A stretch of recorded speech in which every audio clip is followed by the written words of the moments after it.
സെസ്സിൽ ആശങ്ക വേണ്ടെന്നും നവകേരള നയരേഖ പാർട്ടി നയത്തിൽ നിന്നുള്ള വ്യതിയാനമല്ലെന്നും മുഖ്യമന്ത്രി പിണറായി വിജയൻ പൊതുചർച്ചയിന്മേലുള്ള മറുപടിയിലാണ് മുഖ്യമന്ത്രി ഇക്കാര്യം വ്യക്തമാക്കിയത്. സെസ് ചുമത്തുകയല്ല ലക്ഷ്യം, സമ്പന്നർക്കെല്ലാം സൗജന്യമായി നൽകേണ്ടതില്ല എന്ന് മുഖ്യമന്ത്രി പറഞ്ഞു. ദീപക് ധർമ്മടം വിശദാംശങ്ങളുമായി. ദീപക്, ഇപ്പോൾ കൃത്യതയോടെ തന്നെ മുഖ്യമന്ത്രി ഇതിൽ മറുപടി പറയുകയാണോ?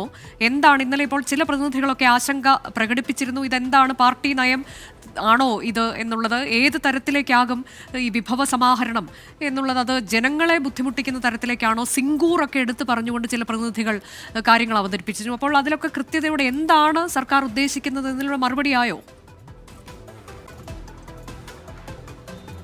അനുജ, ഇപ്പോൾ പിണറായിയുടെ മറുപടി, അതായത് നവകേരളത്തിനുള്ള പുതുവഴികൾ നയരേഖയിലെ ചർച്ചയ്ക്കുള്ള മറുപടി നടന്നുകൊണ്ടിരിക്കുകയാണ്.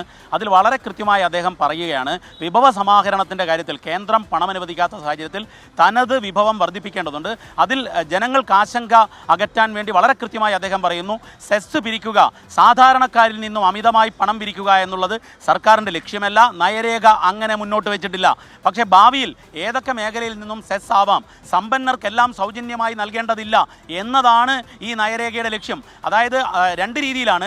ഒന്ന്, വിഭവ സമാഹരണം വേണം, പക്ഷേ ആ വിഭവ സമാഹരണത്തിൽ സാധാരണ ജനങ്ങൾക്ക്, പാവങ്ങൾക്ക്, അടിസ്ഥാന വർഗത്തിന് അവർക്ക് അമിത ബാധ്യത ചുമത്തുന്ന രീതിയിലുള്ള വിഭവ സമാഹരണം ഉണ്ടാകില്ല എന്നത് തന്നെയാണ് സമ്മേളനത്തിൽ മുഖ്യമന്ത്രി പിണറായി വിജയൻ്റെ മറുപടി. മാത്രവുമല്ല, അദ്ദേഹം മറ്റൊരു കാര്യം പറഞ്ഞു, നിക്ഷേപത്തിനുള്ള മറ്റു സാധ്യതകൾ. അതിൽ ഏറ്റവും പ്രധാനമായി അദ്ദേഹം ആദ്യം തന്നെ പറഞ്ഞത് ഈ നവകേരള പൊതു വിഭാഗങ്ങളിലൂടെയുള്ള ഈ പണമുണ്ടാക്കൽ, അതായത് വിഭവ സമാഹരണത്തിൽ പ്രവാസികൾക്കാണ് ആദ്യം പരിഗണന. അതിൽ പ്രവാസികളിൽ സാധാരണ ജോലി ചെയ്യുന്ന സാധാരണക്കാരുണ്ട്, അവരിൽ നിന്നല്ല, അല്ലാതെ സമ്പന്നരിലും അതിസമ്പന്നരിൽ നിന്നും നിക്ഷേപങ്ങൾ ഉണ്ടാകണം. മറ്റൊരു കാര്യം അദ്ദേഹം ഊന്നി പറഞ്ഞത്, ഈ നിക്ഷേപ സൗഹൃദം എന്നുള്ളത് അതിൻ്റെ യഥാർത്ഥ സത്ത ഉൾക്കൊണ്ടുകൊണ്ട് നടപ്പിലാക്കാൻ ഉദ്യോഗസ്ഥർ തയ്യാറാകണം. തദ്ദേശ സ്വയംഭരണ വകുപ്പ് ഈ കാര്യത്തിൽ ഇനിയും ഒരുപാട് മാറാനുണ്ട്, ഉദ്യോഗസ്ഥർ മാറാനുണ്ട്. കാരണം ഒരു നിക്ഷേപ സൗഹൃദ കേരളം എന്നതിൻ്റെ സത്ത ഉൾക്കൊണ്ടുകൊണ്ട് കൂടുതൽ നിക്ഷേപങ്ങൾ കേരളത്തിലെത്തിക്കണം, തൊഴിൽ സാധ്യതകൾ ഉണ്ടാകണം, അതിലൂടെ വിഭവ സമാഹരണം എന്നുള്ളതാണ്. മറ്റൊന്ന്, ഫീസ് ഇനത്തിൽ ഇതുവരെ ഒരു വർധനവുമില്ലാത്ത മേഖലയിൽ മാത്രം സാധാരണ ജനങ്ങളെ ബാധിക്കാതെയുള്ള